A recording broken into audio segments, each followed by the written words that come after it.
Bonjour, merci Patricia de cette introduction. Alors moi je suis Margot Dijkgraaf, effectivement. Je vais le prononcer un tout petit peu à la néerlandaise, Dijkgraaf. Comme ça vous vous habituez un tout petit peu déjà au son néerlandais. Le dijk ça veut dire digue et le graaf ça veut dire comte. Et chez nous c'est pas juste un nom dont on pourrait dire mais c'est un nom bizarre. Non, c'est une profession. Donc il y a régulièrement des annonces dans les journaux où on demande des dijkgraaf. Et c'est celui ou celle qui garde les digues chez nous. Donc vous comprenez, en étant un pays de l'eau, n'est-ce pas? Avec les canaux à Amsterdam, il en faut beaucoup pour nous préserver de la mer et de l'eau qui, avec nos conditions climatiques, sont en train de monter et de monter. Donc voilà. Je vis à Amsterdam, je vis un peu entre Amsterdam et Paris. Je travaille pour l'ambassade des Pays-Bas, entre autres, où je suis conseillère littéraire et pour la Fondation des lettres néerlandaises. Et j'ai monté avec ces deux organisations la campagne Les Phares du Nord. Et les Phares du Nord, c'est un peu... Oui, vous pensez à quel pays? Si je dis les Phares du Nord, vous pensez à la Bretagne? Oui. Ah mais ça, c'est nouveau pour moi. Alors, ça, c'est bizarre. Et vous pensez à quel pays? Ah, okay. Madame? Les Phares du Nord, oui, Belgique quand même. Ah, je croyais que vous alliez dire aux pays scandinaves. Mais vous pensez à la Bretagne. Pour les phares, oui, c'est vrai, c'est vrai. Bon, en tout cas, c'est drôle. C'est pas une campagne pour promouvoir la Bretagne. Ah, en tout cas, bon. Vous connaissez sans doute les Pays-Bas, vous êtes venu à Amsterdam, n'est-ce pas? Je vois déjà. Je voudrais juste vous demander, vous pensez à quoi? Directement, première association, première idée, si vous pensez aux Pays-Bas. Les canaux. Les canaux. Les moulins, les canaux. Les prostituées. Les moulins, les canaux, les prostituées. Numéro 3, oui, et vous, madame? Les fleurs. Les fleurs. Musée Van Gogh. Musée Van Gogh. Oui, les canaux aussi. Les canaux. Le fromage, oui. Les vélos, oui, effectivement. Il y a énormément de vélos chez nous. Et je vous dis qu'il y a 50% des gens qui prennent le vélo à Amsterdam, ce sont presque des Français. La moitié des touristes à Amsterdam, ce sont des Français. Et il faut bien leur expliquer les règles de circulation. Malheureusement, il y a pas mal d'accidents parce que les Français qui sont à vélo, ils font comme ça, quoi. Et ils ont bien raison, mais quand même, il faut regarder un peu les voitures. Et c'est pas une ville où on peut faire n'importe quoi parce que ça risque d'être difficile. Et il y a beaucoup de jeunes. Là, il n'y a personne qui a dit les drogues ou les coffee shops. Pour le moment. Si vous avez lu Nicolas Mathieu, son prix Goncourt, d'après les autres, non? D'après, oui, c'est ça. Après les autres et quelque chose encore. Ah, bon. En tout cas, ils font qu'une chose, les jeunes et les Pays-Bas, c'est que les jeunes quittent leur région pour aller à Maastricht ou à Amsterdam se procurer des drogues. C'est quand même incroyable cette image qu'on a. Je vous assure que c'est pas partout comme ça. Par contre, moi je vis dans une maison du XVIIe siècle depuis quelques années. J'ai été chanceuse.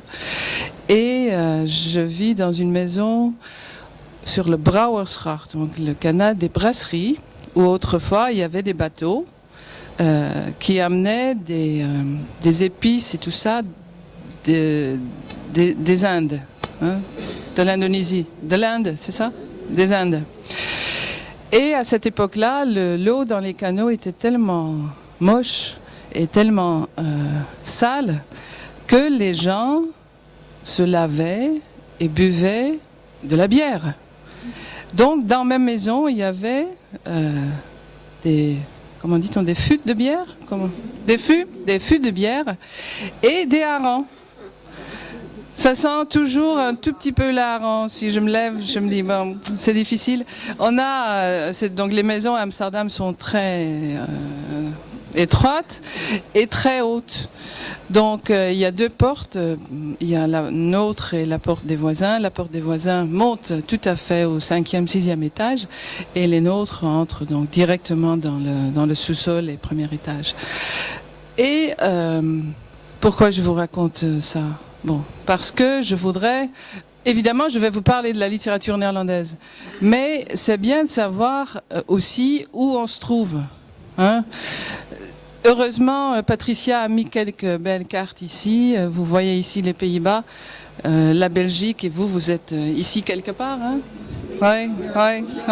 Ici, je dirais peut-être un peu là.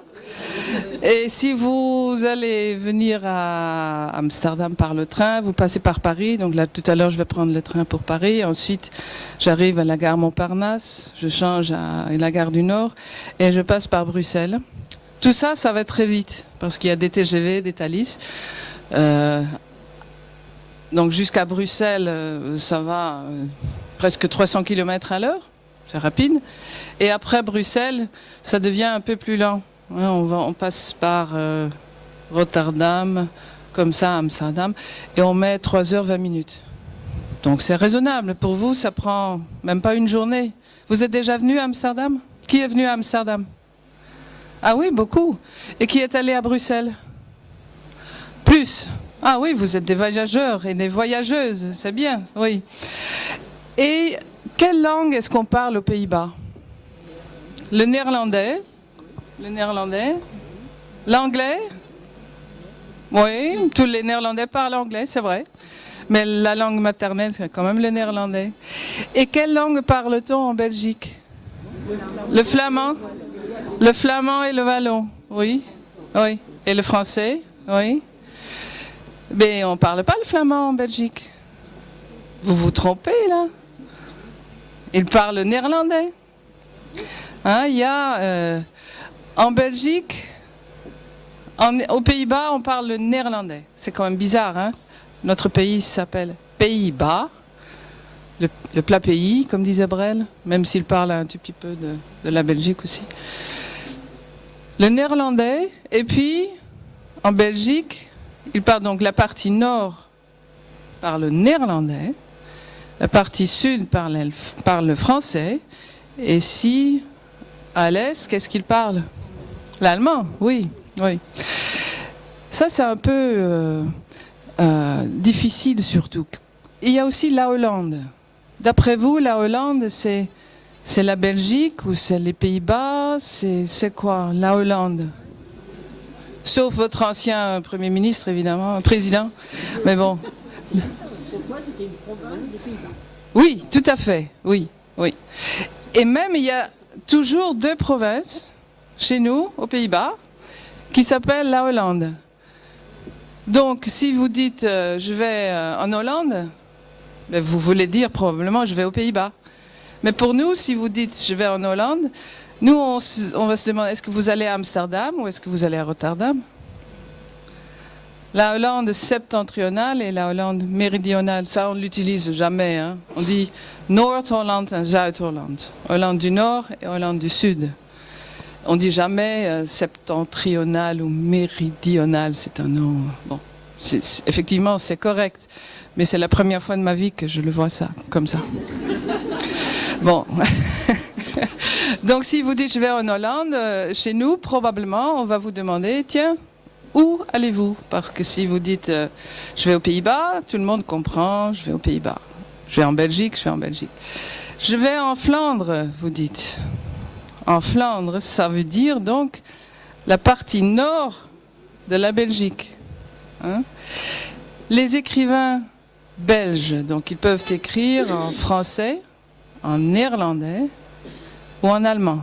Mais ils n'écrivent pas en flamand. C'est presque une... comment dit-on? Non, mais si vous dites à un écrivain belge qu'il écrit en flamand, c'est presque une insult. Une insulte, non? Oui? Bon, d'accord, oui. Donc, c'est plutôt, il faut lui dire qu'il écrit en néerlandais. Là, il sera content. Même s'il y a des différences entre le néerlandais et le néerlandais qu'on écrit et qu'on parle dans les Flandres. Parce que pour nous, c'est très chanté. C'est une langue très belle, avec un tout petit peu d'histoire, c'est-à-dire... C'est un peu comme le français et les Québécois. C'est un peu ça. Donc on se comprend parfaitement, on se lit, on arrive à se comprendre si on lit leurs livres également. Mais il y a quand même un côté un peu... Bon, on fait des blagues, hein, les uns sur les autres. Comme vous le faites avec les Québécois, je pense. Vous avez une certaine image de la littérature québécoise.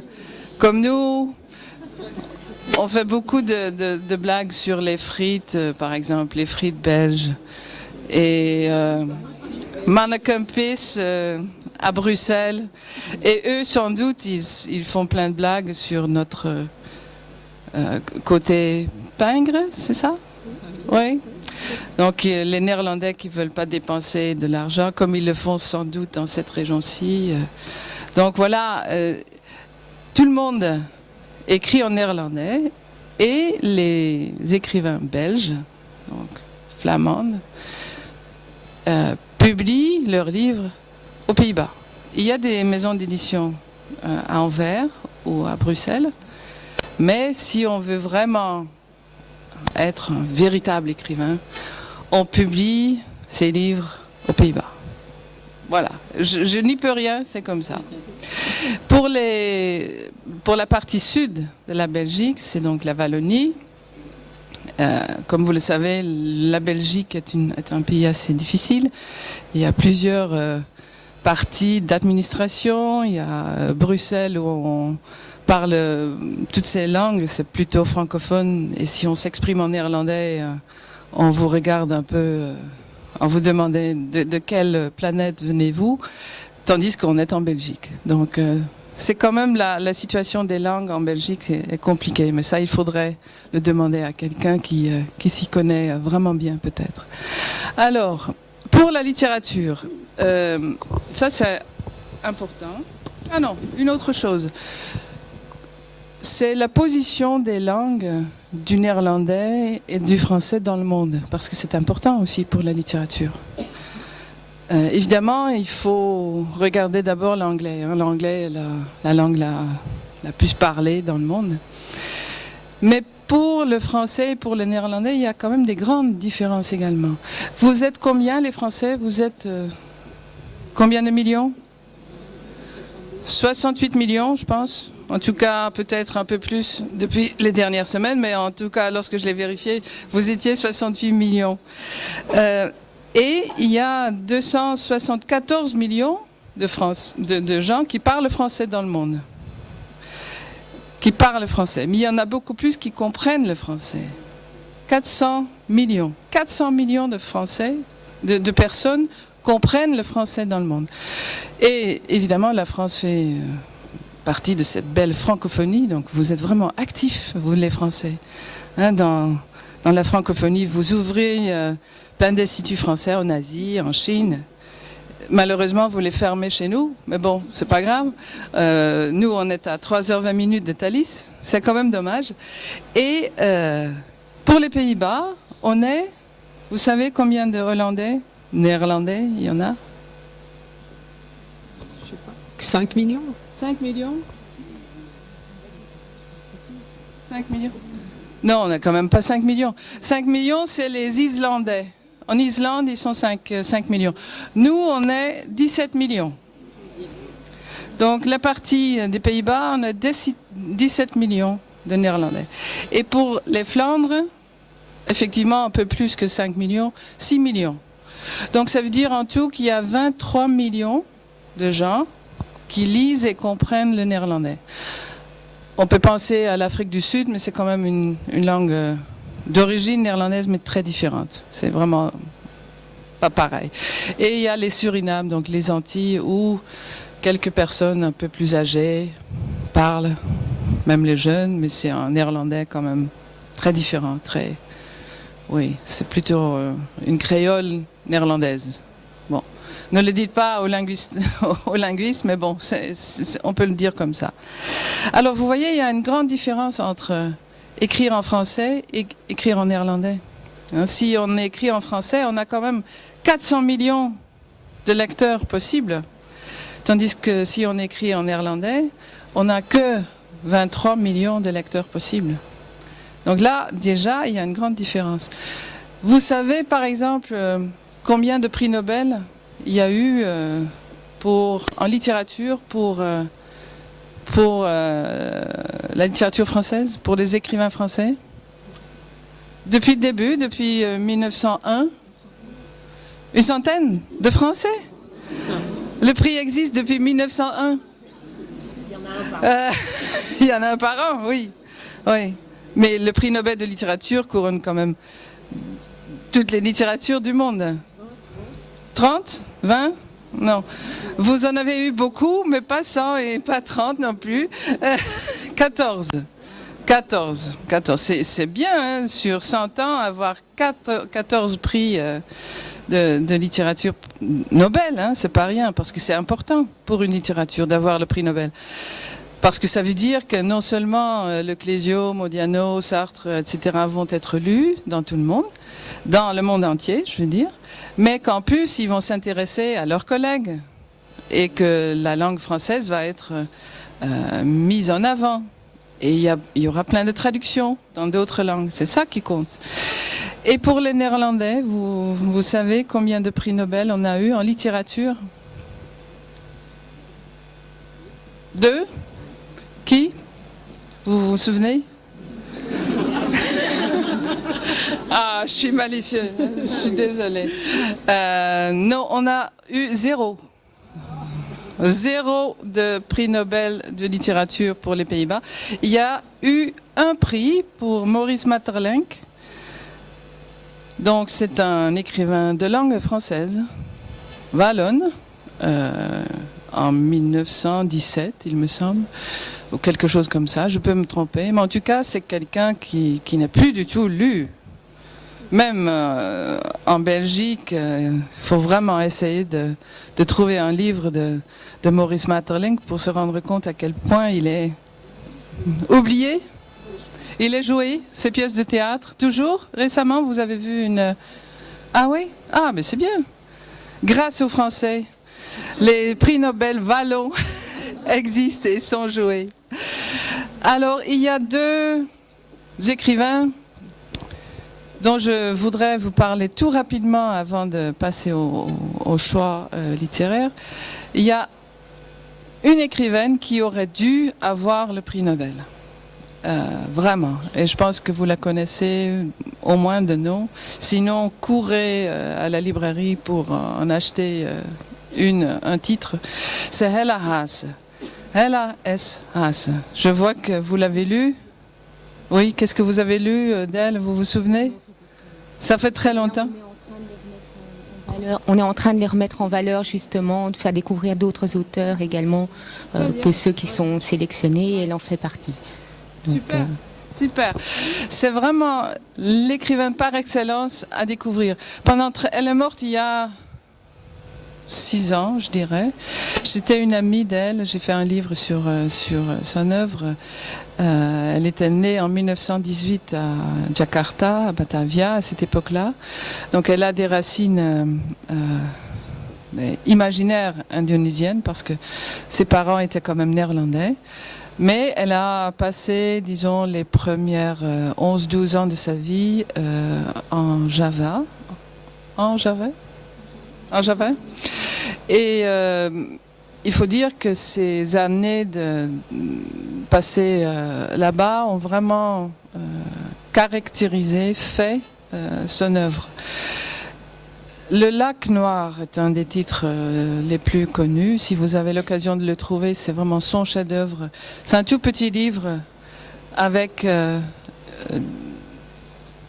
une importance incroyable, très actuelle aussi, parce qu'elle parle de 2 jeunes garçons dont un est néerlandais et grandit donc dans une maison néerlandaise, dans une famille néerlandaise, va à l'école, prévoit une carrière formidable dans le commerce évidemment, et puis qui devient ami d'un jeune fils d'un plantier, c'est un mot correct, planteur de Java. Donc voilà, il y a cette amitié qui est d'une certaine manière le métaphore d'une amitié qui ne pourra pas durer à cause de la situation politique. Vous voyez, c'est ce genre de livre qu'on peut lire et qu'on peut repenser à toute époque et dans tous les pays. Donc ça vaut pour notre colonisation, ça vaut pour la vôtre, ça vaut pour les réfugiés qui reviennent maintenant, qui viennent de la Syrie. C'est un livre qui parle de la difficulté de vivre, de l'exil et de la valeur de l'amitié malgré tout. Donc ça, c'est un des livres que je vous recommande. Il y a un autre titre dont j'aimerais parler. C'est son roman historique, traduit en français aussi, Dans la forêt de longue attente. C'est un roman formidable qui parle de la vie de Charles d'Orléans. Et de la guerre des Français et les Allemands, contre les Allemands. Charles d'Orléans qui en fait est un poète, écrivain, mais qui est forcé par l'histoire, par sa famille, par la situation, l'époque dans laquelle il vit, de devenir militaire, de se battre parce que son père a été tué et sa mère attend de lui qu'il prend sa vengeance. Et c'est tout un tableau de l'époque avec les miniatures du duc de Berry. Hein. C'est vraiment, ça parle un peu de votre région. Évidemment, vous êtes gâtés parce que vous avez une riche histoire avec Poitiers, Diane de Poitiers, Bourges, Aliénor d'Aquitaine et tout. Mais le livre de Halas, donc dans la forêt de longue attente, va vous plaire, je pense. C'est un roman historique riche et oui, plein de vie et plein d'idées sur l'amitié, sur l'amour aussi. Elle parle beaucoup de femmes. Halas, d'une certaine manière, était une féministe avant la lettre, même si elle m'écoutait là maintenant, elle serait très fâchée contre moi. Mais moi, j'ai le droit de dire d'elle ce que je veux. Donc, elle était vraiment quelqu'un à découvrir si vous ne l'avez pas encore découvert. Et le deuxième écrivain dont j'aimerais parler, qui peut toujours avoir le prix Nobel, et il y a tout un lobby pour ça aussi actuellement, c'est Seyss Notenboom. Je vois... Non. Aïe, le pauvre Seyss. Non, il n'y a personne qui a lu Seyss Notenboom. Oui, monsieur? Qu'est-ce que vous avez lu? Oui. Effectivement, quel est le titre? J'ai complètement oublié. J'ai oublié. C'est probablement je sais pas. De Vosse Jaar, quel est le titre en français? Je sais pas. Les Vos, c'est un animal qui chasse la nuit. Les renards qui chassent, les renards de la nuit. C'est dans ce livre-là qu'il parle de Sonil. Les renards partent la nuit. C'est ça. Oui, c'est ça. Oui, et il vient en fait de sortir un livre absolument formidable. C'est un titre en chiffres, c'est le 533. 533. Le livre vient de sortir chez Actes Sud, vraiment il y a une semaine. Et c'est un journal, justement, qui parle de ces étés, des étés qu'il passe dans son île de Ménorque, où il est depuis 30 ans. Tous les étés avec sa femme Simone, qui est une photographe. Donc, il voyage énormément. Il a maintenant 85 ans. Il a commencé par écrire par publier un roman qui a eu beaucoup de succès, Philippe et les autres. C'était écrit après des périples, je dirais, en France d'ailleurs. Il a fait l'autostop pour aller en France. Il a quitté son école, sa famille, à l'âge de 17 ans. Pour devenir ce voyageur qu'il est toujours. Et après, il est passé plutôt vers l'Espagne, donc il a écrit beaucoup de livres sur l'Espagne. Ce sont des récits de voyage, mais des récits de voyage très personnels. Et on peut même les lire chez soi, et on apprend tout sur l'Espagne. On a l'impression d'être à Barcelone, à Madrid, dans les plaines d'Espagne, à Malaga. Donc voilà, c'est une belle façon de voyager, même si on reste chez soi. Et il était à Berlin au moment de la chute du mur. Il était à Budapest lorsqu'il y a eu cette révolution en 57. Donc bref, il y a toute une époque, presque un siècle, qu'il a vécu et qu'il a décrit à sa façon personnelle dans les récits de voyage. Mais c'est aussi un grand poète. C'est un grand poète et un grand traducteur. Donc voilà, c'est quelqu'un que je vous recommande aussi, si vous n'avez pas encore lu quelque chose de lui. Voilà. Son travail, c'est un peu votre Nicolas Bouvier. C'est notre Nicolas Bouvier, avec effectivement la portée poétique qui est beaucoup plus grande que chez Nicolas Bouvier, où on est plus dans le récit de voyage. Mais il y a un peu cette idée, voilà, même si Nicolas Bouvier... voilà. Oui, Patricia, vous avez tout à fait raison. Nicolas Bouvier a commencé à voyager un peu dans la même époque, et Cees Notenboom est parti plutôt vers la langue espagnole après, je pense. Donc il est beaucoup invité en Amérique du Sud aussi, et s'il est invité pour un festival, il y a toujours des centaines de personnes, et il lit en espagnol et en néerlandais, et après il va faire des voyages dans les déserts et découvrir le pays, quoi. C'est comme ça qu'il crée ses nouveaux livres, en fait. Mais bon, ça suffit pour maintenant, parce qu'on n'a pas encore parlé du tout de votre sélection. Mais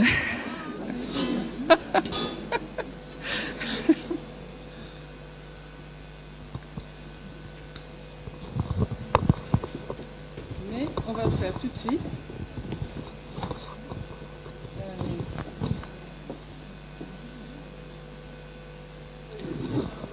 Ah, vous avez le truc. Oui. Ok. Bon. Stefan Brecht. C'est bien de reprendre la façon de Alors là, il faut le prononcer Stefan Brecht. Je sais que vous êtes Brice. Vous dites Brice comme vous dites Digraaf, mais c'est pas grave. Mais si on veut le prononcer correctement, c'est Stefan Brecht. C'est un écrivain belge qui vit actuellement en Espagne. C'est quelqu'un de formidable. Il a marié une femme néerlandaise, et les parents de sa femme habitent à Curaçao. Alors Curaçao, je ne sais pas, vous pensez peut-être à un cocktail qui s'appelle Curaçao?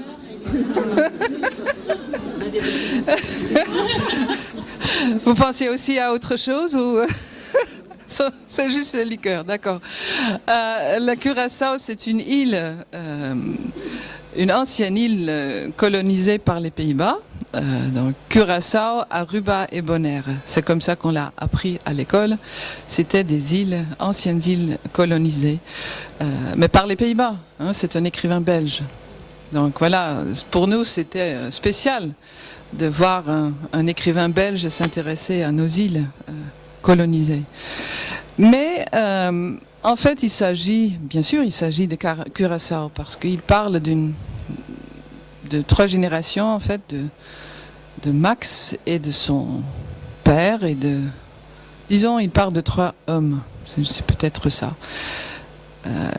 Le narrateur de ce roman, c'est un prêtre noir, et il suit de près ce couple qui a une relation typiquement antillaise, si je peux dire, c'est-à-dire la femme s'occupe de tout et l'homme disparaît dans la jungle assez rapidement. Hein, là, je charge un peu la situation, mais c'est quand même ce qu'on lit dans ce livre et dans d'autres livres. Et il se demande en fait, Stefan Brecht, comment ça se fait?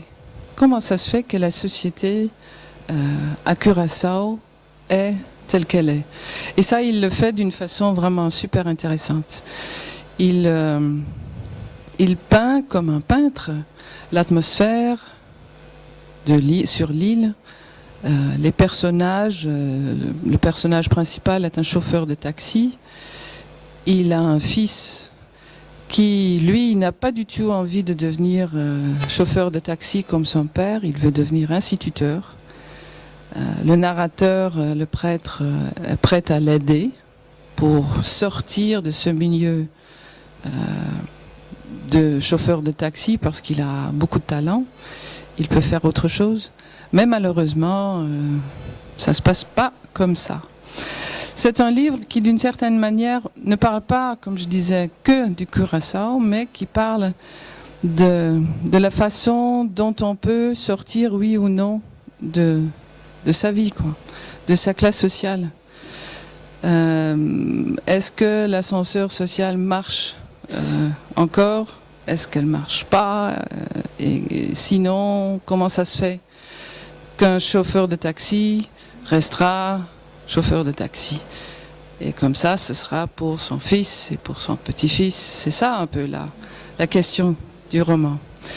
Même si donc le paysage autour, c'est l'île de Curaçao. Ce qui, évidemment, est important pour le livre. Parce que ça nous dépayse. Hein, c'est un peu exotique pour nous. Voilà. Vous avez lu quelque chose de lui? Je pense qu'il a eu un prix des lecteurs avant, il y a quelques années, au festival. Non, c'est la première fois que vous entendez ce nom. Bon. Alors c'est vraiment quelqu'un à découvrir. Il sera accueilli à la bibliothèque de Montmorillon dans le cadre du festival en novembre. Donc vous aurez l'occasion de le rencontrer. Merci.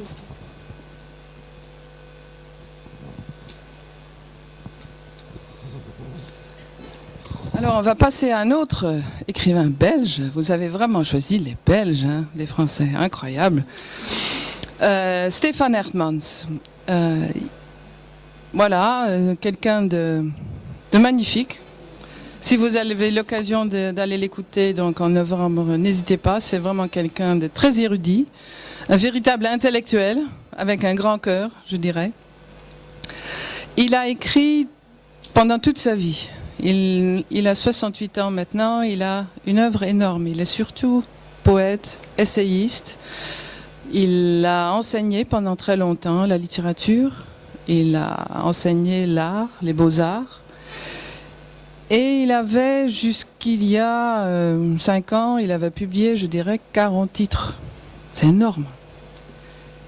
Il parle néerlandais, il est né à Gand. Mais il parle un français vraiment formidable aussi. Donc, qu'est-ce qui s'est passé? Les premiers 40 titres étaient vendus, je dirais, pour être sympa, je dirais 500 exemplaires max. Sa poésie, 30 exemplaires peut-être.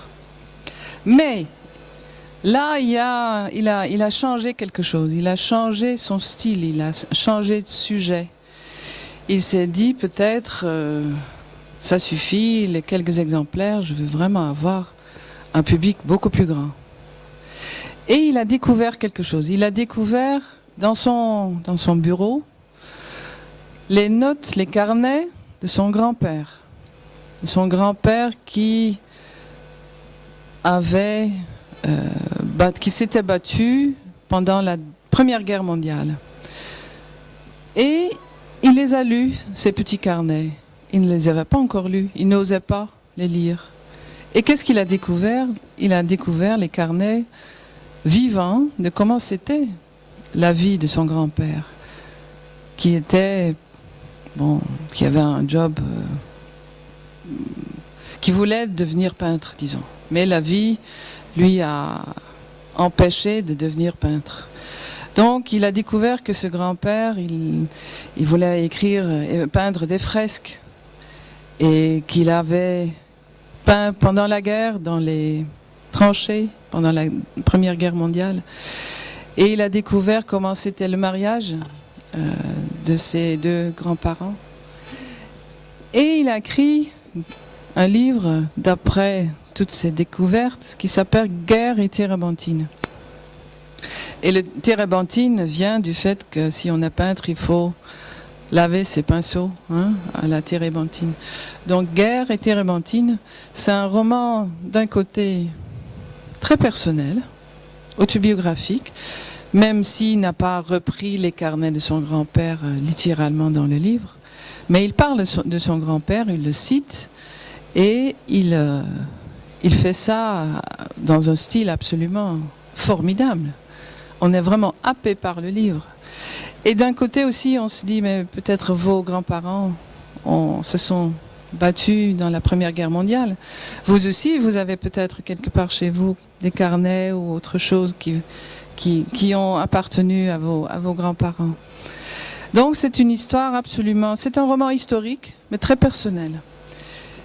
Après, et donc il a eu beaucoup de succès avec ce livre. Le livre a été traduit dans de très nombreuses langues. C'est devenu un best-seller, publié chez Gallimard. Vous imaginez le changement, le changement. Après, il a écrit Le cœur converti, de Bekeerlinge en néerlandais. Et là, de nouveau, il y a un angle personnel pour ce livre. Parce qu'il a une maison dans le sud de la France, à Monnieu, Stéphane Hertmans, depuis 30 ans, depuis qu'il est avec sa femme Sigrid Bousset, qui elle aussi écrit d'ailleurs. Et ils y vont tout l'été, plusieurs fois par année. Et c'est une maison typiquement provençale, je dirais, avec une histoire. C'est un tout petit village. Et il s'est dit, tiens, il y a des légendes autour de Monnieu. Qu'est-ce qui s'est passé? Il est allé voir dans les archives, il a cherché, il a trouvé des traces d'un pogrom dans le 11e, 12e siècle. Et il s'est dit, mais qu'est-ce qui s'est passé là? Il a trouvé des traces d'une jeune fille noble, normande, qui était amoureuse d'un jeune homme juif. Elle était donc normande, lui, pas du tout. Et vous imaginez, à cette époque-là, un mariage comme ça, c'était pas possible. Il a découvert qu'ils se sont enfuis, qu'ils sont restés ensemble, qu'ils ont eu des enfants. L'histoire, évidemment, c'est une histoire très malheureuse, parce que ça se termine pas bien. Elle se retrouve toute seule au Caire à un certain moment. Les soldats de son père se trouvent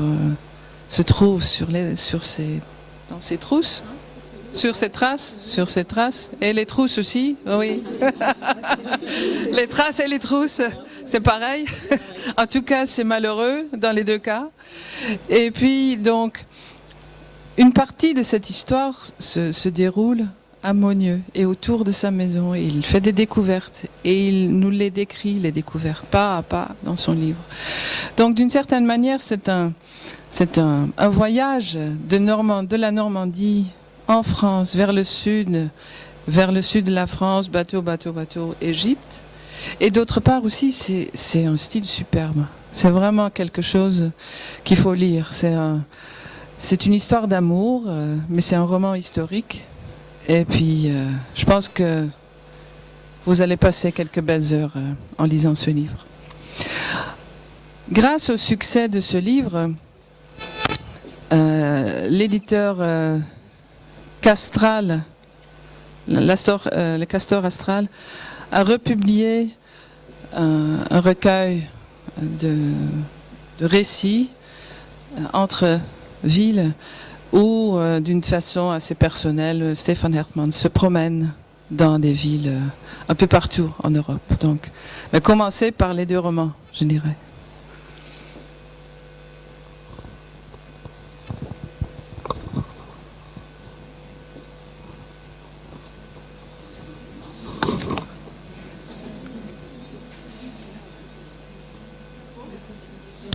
C'est le cœur converti qui est le plus récent. Oui.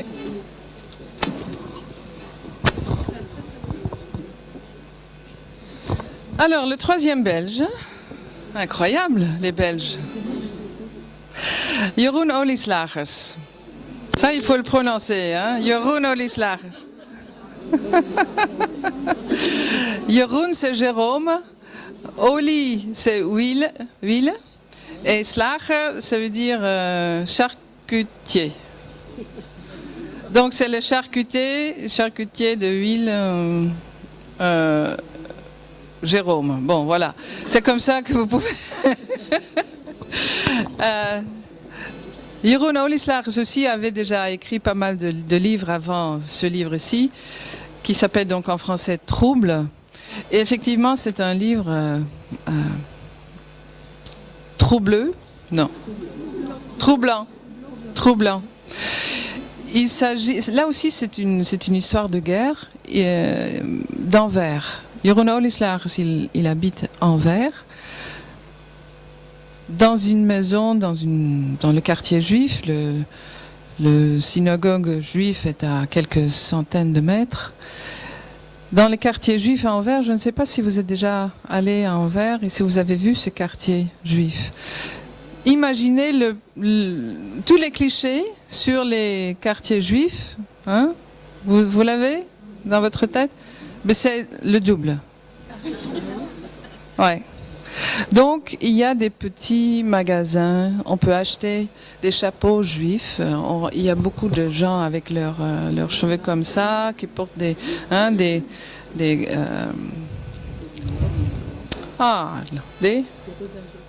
c'est ça, des redingotes noires, c'est exactement ça. Merci beaucoup. Et de nos jours, c'est d'une extrême pauvreté. C'est vraiment incroyable. C'était comme ça peut-être aussi pendant la guerre, parce qu'il parle de la guerre. Il parle du quartier juif et des rafles faites par la police belge pendant la guerre.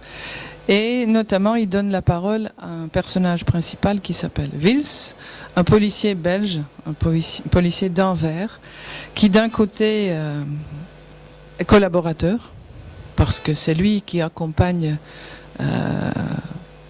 les autres policiers pour dans la nuit, qui vont dans les maisons des Juifs pour les forcer à quitter leur maison et d'aller à la gare pour ensuite disparaître dans un camp de concentration. Et d'autre part, il est très ami avec des gens qui sont actifs dans la résistance. Donc c'est quelqu'un qui a maintenant 92 ans et qui écrit ce livre pour son petit-fils imaginaire et il lui raconte sa vie.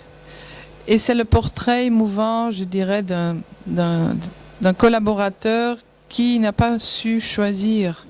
Il a un dilemme moral. Il ne veut pas être collaborateur à part entière, ni aller devenir résistant. Il a peur de choisir. Et tout ça, Jeroen Olieslagers fait d'une façon assez personnelle, parce que son grand-père était un collaborateur. Et parce que dans la maison en face de la sienne, à Anvers, il y a eu une telle famille qui a été enlevée de leur maison au milieu de la nuit. Et la façon dont il en parle, c'est vraiment... il est vraiment passionné, quoi. Passionné. Parfois, on a l'impression qu'il vit encore à cette époque-là. Tellement c'est dur pour lui, c'est émouvant. Et vous voyez, c'est tout un personnage. Hein, c'est quelqu'un qui a les cheveux longs, qui parle français, qui est joyeux, mais qui pourra vous raconter les détails de comment c'était la vie à Anvers à cette époque-là, d'une façon assez formidable, je dirais aussi. Voilà. Donc c'est quelqu'un à découvrir aussi. Si vous avez des questions, n'hésitez pas. Hein.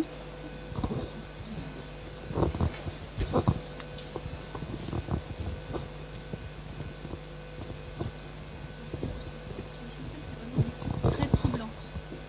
Margot. Oui. Hein, vraiment, le mot trouble est bien choisi parce que vraiment c'est troublant. On a du mal à lâcher. Ah oui, bien sûr. Bah oui, le sujet.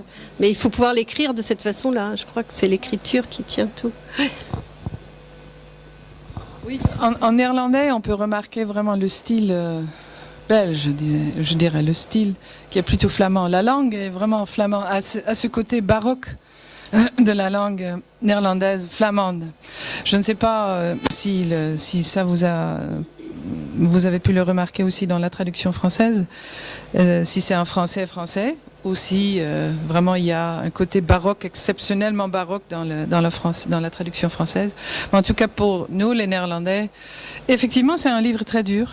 Parfois on le met de côté parce qu'il faut se promener dans le soleil.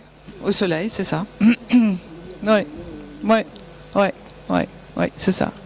Faut pas le lire si on est malheureux. Non. Non. Alors Connie Palme est néerlandaise, c'est une de nos grandes écrivaines néerlandaises d'aujourd'hui. Grande styliste, une star en Allemagne et aussi ailleurs. Et on est très content qu'Actes Sud ait choisi ce livre, Ton histoire, mon histoire. En fait, Connie Palme écrit beaucoup sur être célèbre et la célébrité. Voilà. Donc, elle a lu l'œuvre de Sylvia Plath et de Ted Hughes. Sylvia Plath, donc la poétesse anglaise, et Ted Hughes, son ami, amant, mari américain. Donc elle reprend cette histoire d'amour entre deux poètes, deux écrivains à Londres et après. Ce couple fameux, ce couple magnifique aussi, ce couple malheureux surtout, parce que vous savez que Sylvia Plath s'est suicidée, n'est-ce pas? C'est une fin assez tragique. Elle avait 2 petits-enfants, mais elle avait des dépressions incroyables. Et pendant très longtemps, on a cru que c'était la faute, on a écrit que c'était la faute de son mari, à Ted Hughes. Mais en fait, Ted Hughes ne s'est jamais exprimé là-dessus. Il n'a jamais rien dit. Et qu'est-ce qu'elle fait, Connie Palme? Elle donne la parole à Ted Hughes. Et elle,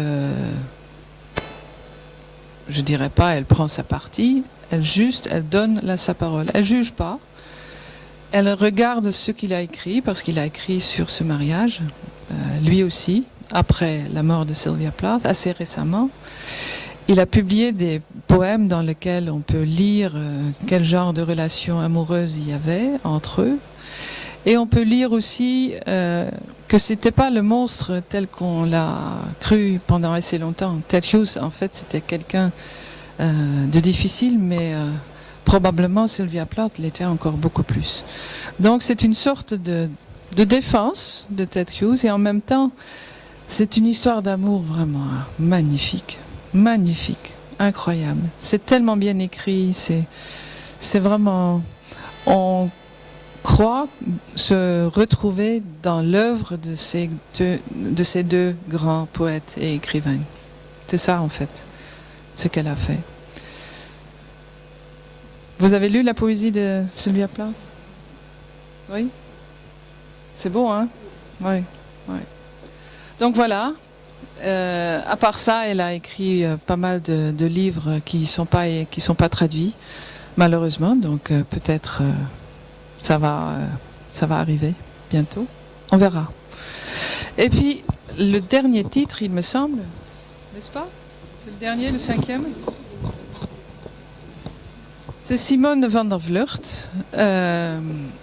Avec elle, on entre dans le XVIIe siècle néerlandais. C'est un livre qui se lit facilement, qui nous fait découvrir... le bleu de Delft, c'est une sorte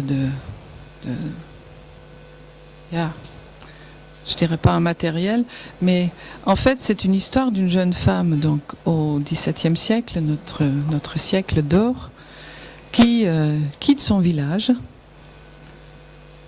qui vient de devenir veuve, et elle a eu elle a fait quelque chose pour le devenir, disons-le comme ça.